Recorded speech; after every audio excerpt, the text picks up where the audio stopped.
Bem, vamos chamar, então, dando continuidade aos nossos trabalhos, no tema Serviços Ecossistêmicos do Solo, uma visão multiescalas para beneficiar a sociedade.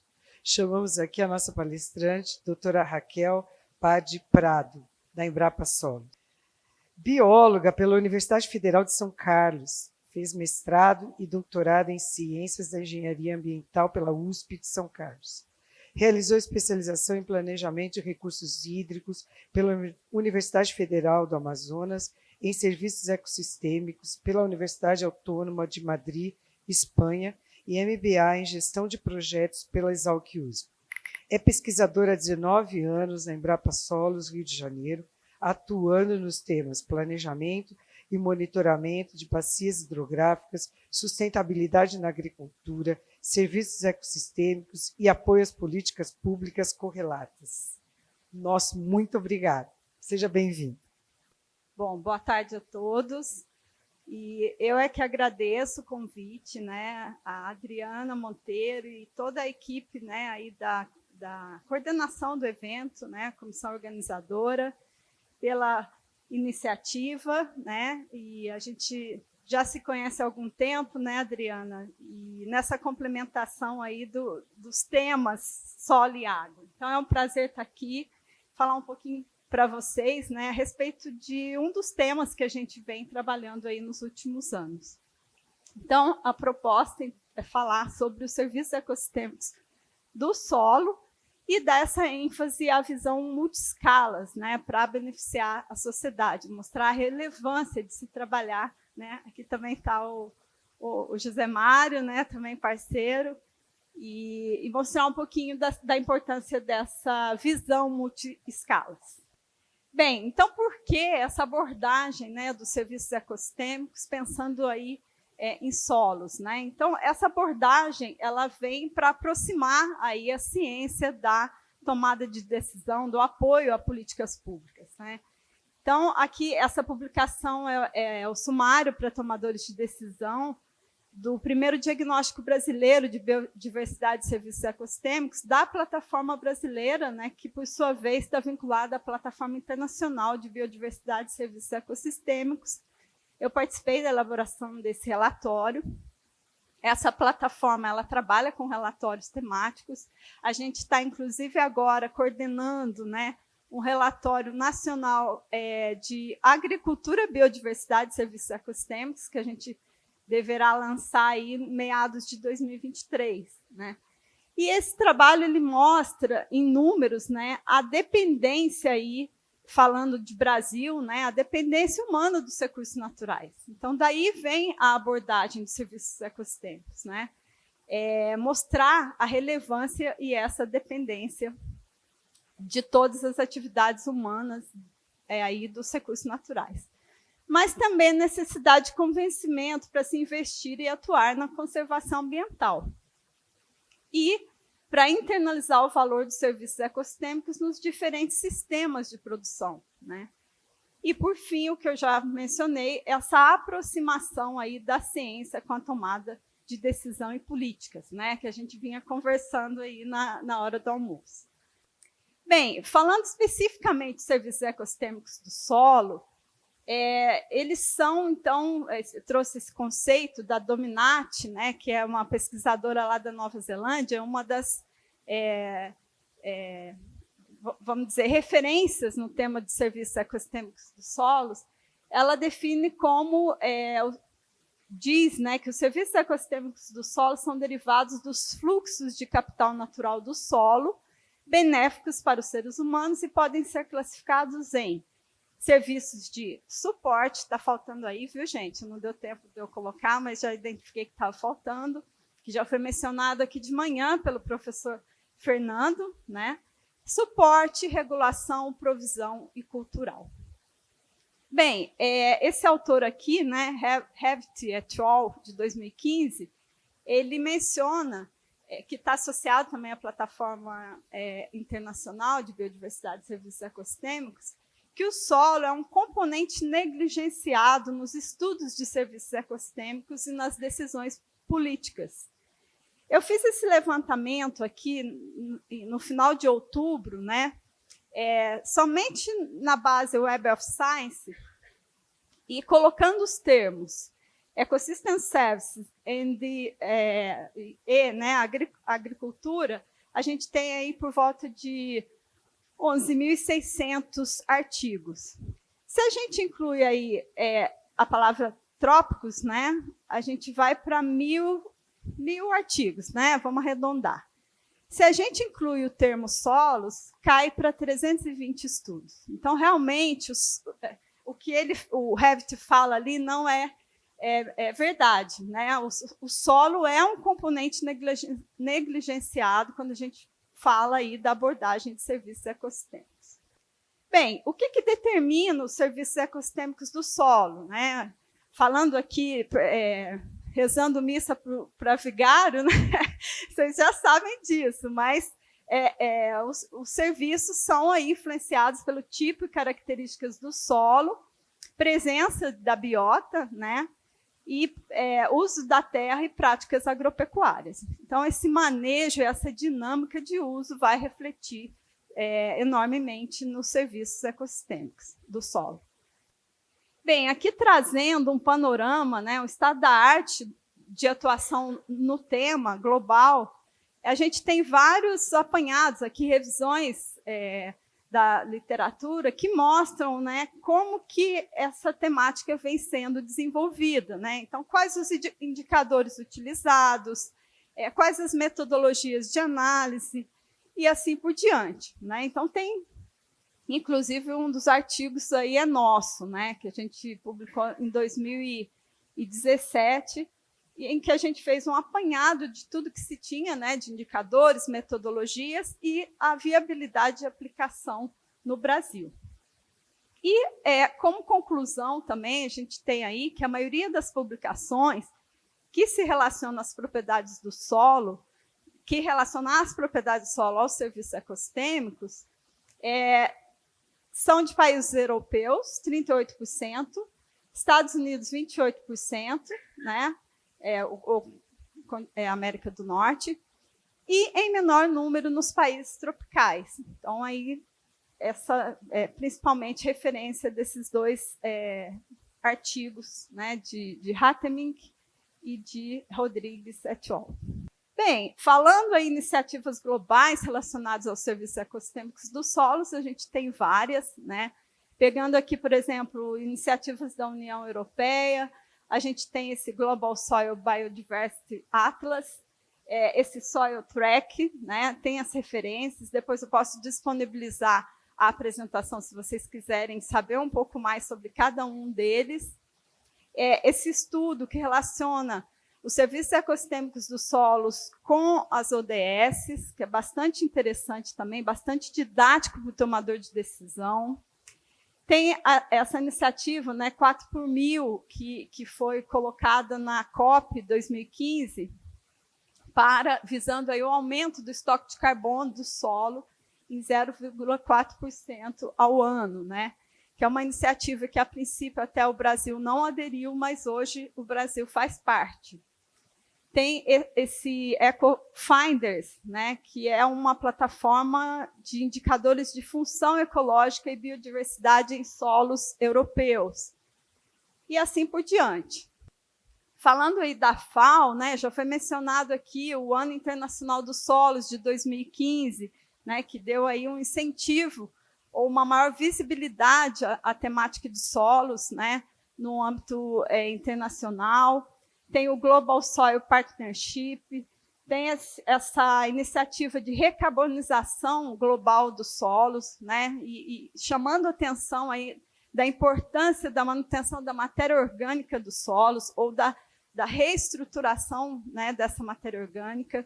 Tem diversas redes associadas à FAO, aí tratando de solos, né, em diferentes componentes, biodiversidade, a parte de fertilidade, os solos, as terras pretas, né, dos índios e assim por diante. Então, só para mencionar como que a FAO atua na temática de solos.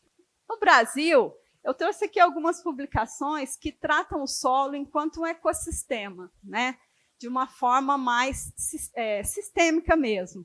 Então, tem essas publicações aqui de Vesane, da Universidade Federal do Paraná, a Fátima Moreira, né, com o ecossistema solo, e também essa outra publicação, Biodiversidade do Solo em Ecossistemas Brasileiros.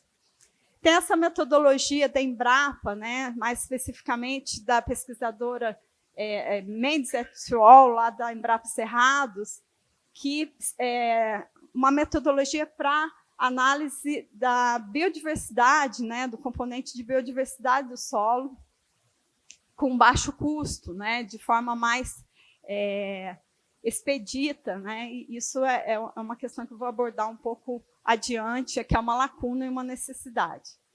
Bem, falando aqui um pouco mais da nossa casa, né, da Embrapa Solos, e claro, estendido a todos os parceiros, é um tema que vai ser mais detalhado amanhã pela doutora Lourdes também, né, que é o Programa Nacional de Solos, que tem aí como propósito prover, né, mecanismos colaborativos e permanentes para a organização, sistematização e operacionalidade de dados de solos no Brasil, e a disponibilização em um sistema de informação de acesso público, né.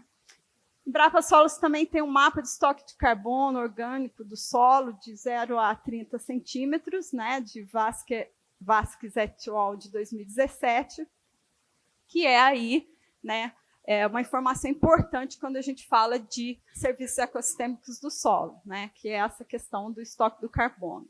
Bem, não tem como falar nos serviços ecossistêmicos do solo, sem evidenciar a sua multifuncionalidade. Então, o solo talvez seja o componente mais, né, diverso na provisão de serviços ecossistêmicos, né? Então, a gente tem aí desde o sequestro de carbono, a regulação do clima, a infiltração de água, ciclagem de nutrientes, controle da erosão, manutenção da biota, né, que, por sua vez, vai gerar também, participar de outras respostas, né, e, portanto, serviços ecossistêmicos, sem contar a parte cultural, né, toda a parte aí de herança cultural, de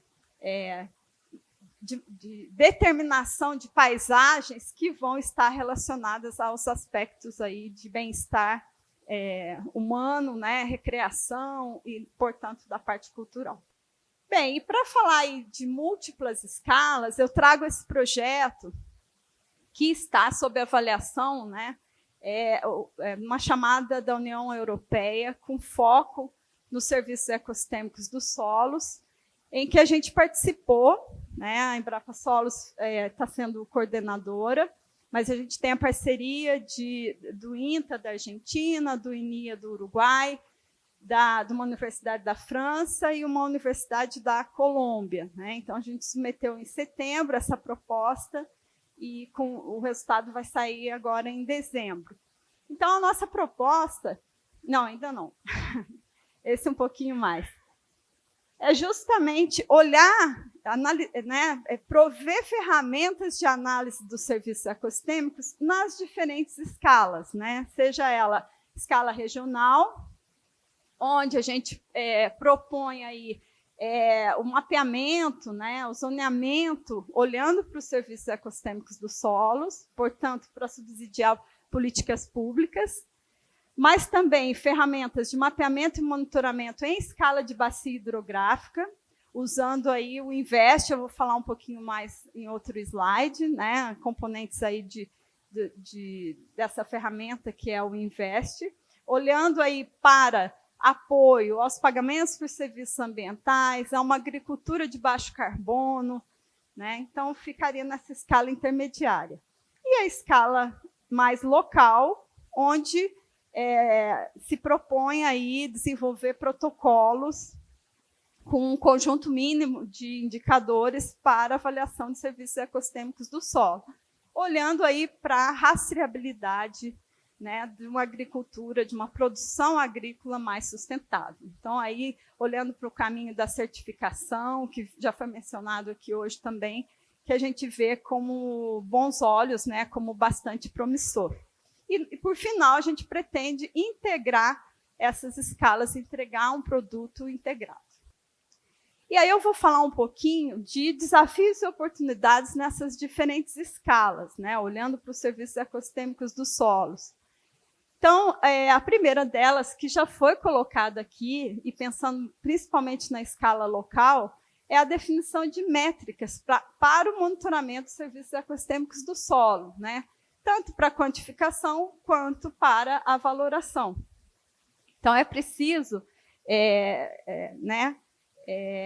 adaptar essas métricas, esses indicadores para cada situação local, para cada realidade, né, para cada bioma brasileiro, e que isso seja de baixo custo e acessível aos tomadores de decisão, diminuindo essa distância, né, da ciência com os tomadores de decisão.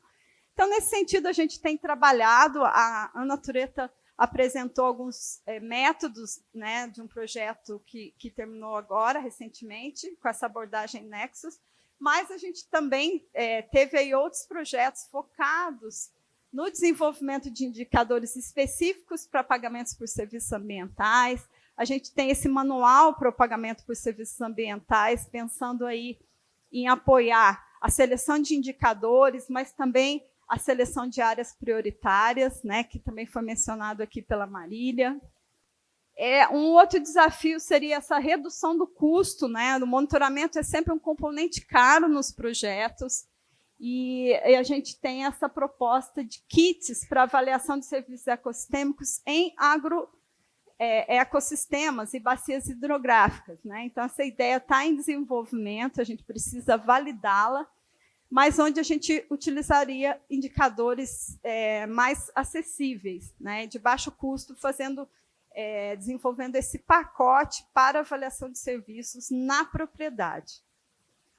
Bem, falando um pouco sobre, na escala de bacia hidrográfica, eu acho que o mapeamento é uma palavra-chave, né? Acho que o grupo da Adriana tem trabalhado bastante nesse sentido, né, de usar os mapas tradicionais que já se tem de solos e sua ambiência e transformar isso para a linguagem de serviços ecossistêmicos, né?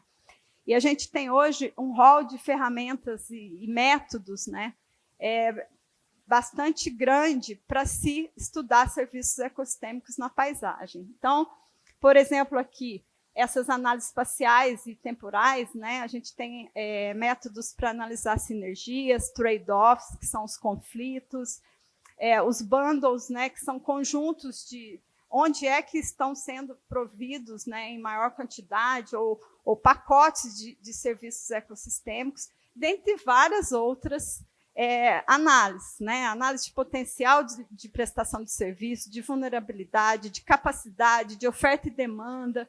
Então, realmente aí tem bastante coisa na literatura que pode ser aplicada nessa escala. E aí a modelagem também, né, usando, esse é um exemplo, mas tem outros softwares e modelos, mas o Invest ele é um conjunto aí de modelos que permite avaliar e valorar, né, os serviços ecossistêmicos, tendo módulos específicos para os serviços ecossistêmicos de solo. Então, tem um módulo de retenção de sedimentos. Esse aqui é o resultado da aplicação numa bacia lá no Rio, né, bacia Guapi-Macacu, de um trabalho de Thompson e Fidalgo, de 2013, mas também o Invest tem um módulo de sequestro e estoque de carbono. Então, a gente pretende usar esses módulos naquele projeto que eu coloquei ali como exemplo, né, para trazer respostas também para os pagamentos por serviços ambientais e projetos nessa escala de bacia hidrográfica. E até para a própria gestão, né, do recurso solo e água no âmbito das bacias hidrográficas. Bem, falando, né, de serviço ecossistêmico de solo, acho que já foi mencionado aqui, mas eu trouxe esse exemplo só para ver que a questão, né, ela é também econômica. Então, esse exemplo aqui do serviço ecossistêmico de regulação, né, falando aí de infiltração de água do solo, controle da erosão, redução do assoreamento e estoque de carbono no solo. Esse caso ele ocorreu, né, lá no porto de Rio Grande, no Rio Grande do Sul, em 2019, onde 16 milhões de metros cúbicos de sedimentos foram retirados do canal de acesso do porto, né? Então, olha a matéria: assoreamento atrapalha escoamento da safra gaúcha.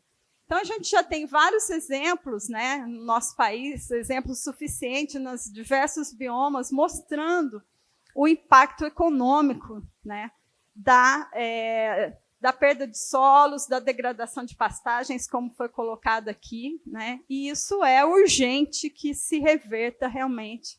Então, esses estudos em escala, né, de bacia hidrográfica, eles, em outras escalas também, né, eles são de extrema relevância para apontar para o tomador de decisão, né, a gravidade do problema e onde atuar e como atuar.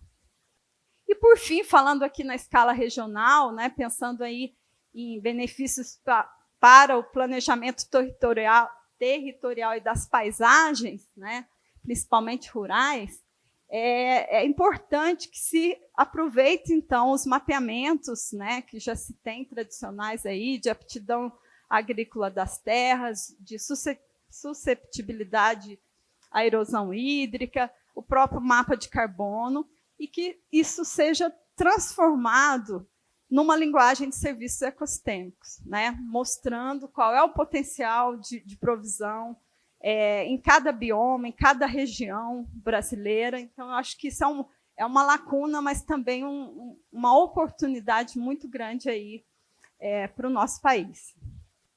E aqui, de modo geral, né, desafios e oportunidades mais gerais, pensando aí na redução das emissões de gás de efeito estufa e também adaptação às mudanças climáticas. Então, a gente tem aí os compromissos, né, e metas governamentais em relação à redução das emissões, as contribuições aí nacionalmente determinadas, as regras do mercado regulado de carbono, que já foi mencionado aqui hoje, criação de mecanismos de financiamento e revisão para alcançar 100 bilhões anuais destinados a países em desenvolvimento. Isso é uma oportunidade muito grande para o nosso país, né? Necessidade de medidas de adaptação para o setor agropecuário, então, redução de 30% das emissões. Então, tudo isso está relacionado aos serviços ecossistêmicos de regulação do clima e estoque de carbono, né? E já foi mencionado aqui que o solo é um componente aí com extremo potencial de estoque desse carbono, e que isso tem muito relação com o manejo, né, principalmente no setor agropecuário. Bem, essa ferramenta aqui eu trouxe porque achei bastante interessante, que eu acredito que também desafio e, por outro lado, oportunidade, é realmente avançar com a questão das bases de dados disponíveis, né, acessíveis, mas também participativas. E esse aqui é um exemplo, é uma calculadora do USDA, né, dos Estados Unidos, é uma calculadora online que permite calcular a redução da emissão de gases de efeito estufa e também o potencial do sequestro de carbono a partir da adoção de práticas conservacionistas, né, na agricultura e pecuária. Então, ele tem 3 módulos e a própria plataforma ela usa uma base de dados do país, né, que pode ser de uma região, pode ser de um município, base de dados de solo e clima, e cruza com informações fornecidas pelo produtor. Por exemplo, o histórico de práticas conservacionistas na agricultura ou pecuária, como aplicação de fertilizante, irrigação, uso de resíduos, rotação, cobertura do solo, tipo e manejo de pastagem. Então, essas informações são cruzadas e o produtor fica sabendo aí a sua, né, o quanto ele emite e o quanto o seu potencial aí de sequestro de carbono. Então, iniciativas como essa são bastante promissoras e necessárias, né, nessa temática aí dos serviços ecossistêmicos. Bem, e aí, só para não deixar de falar dos serviços ecossistêmicos culturais, né, eu acho que nós somos um país de beleza cênica, né, com potencial aí para o turismo imenso, né, E é claro, eu coloquei as imagens na parte de cima e na parte de baixo, que todo mundo procura, né, uma paisagem aí adequada, bem manejada, e não uma paisagem degradada, né? Como o palestrante anterior mencionou, né, a quantidade de pastagem degradada que a gente tem no país, né, de aração morro abaixo, e tudo isso que não... E, sem contar, né, queimadas e poluição hídrica, que não é atrativo para ninguém. Então, o turismo é, sim, um setor importante no Brasil, e o manejo da paisagem está diretamente relacionado a esse potencial de serviços culturais.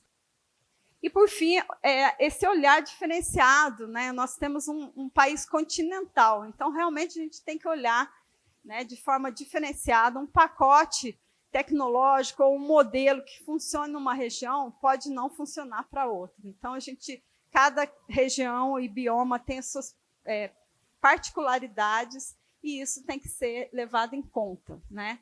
E também essa questão dos biomas transfronteiriços. A gente teve uma experiência recente de um projeto no Chaco brasileiro, né, que quase ninguém ouve falar, né, porque o bioma em si é o Pantanal. O Chaco é um pedacinho do Pantanal, com características próprias e muito degradado quando se pensa em serviços ecossistêmicos, né, sofrendo pressões da agropecuária, também com desmatamento, queimadas. E o projeto que a gente atuou era em conjunto com outros países, que também têm até grandes áreas de chaco, como a Argentina, como a Bolívia, né, o Paraguai. E aí a gente vê como que ganha força quando você atua trocando experiências ali, né, dos diferentes países, porque os problemas são comuns, então as soluções também podem ser compartilhadas e complementadas. E, por fim, os desafios para a pesquisa no tema, né? A gente fez um apanhado, aliás, eu esqueci de mencionar lá no começo da minha palestra, que eu tive o apoio e a colaboração de uma outra pesquisadora da Embrapa Solos, que é a Elaine Fidalgo, né? Que é também do nosso grupo, e essa compilação até foi ela que fez.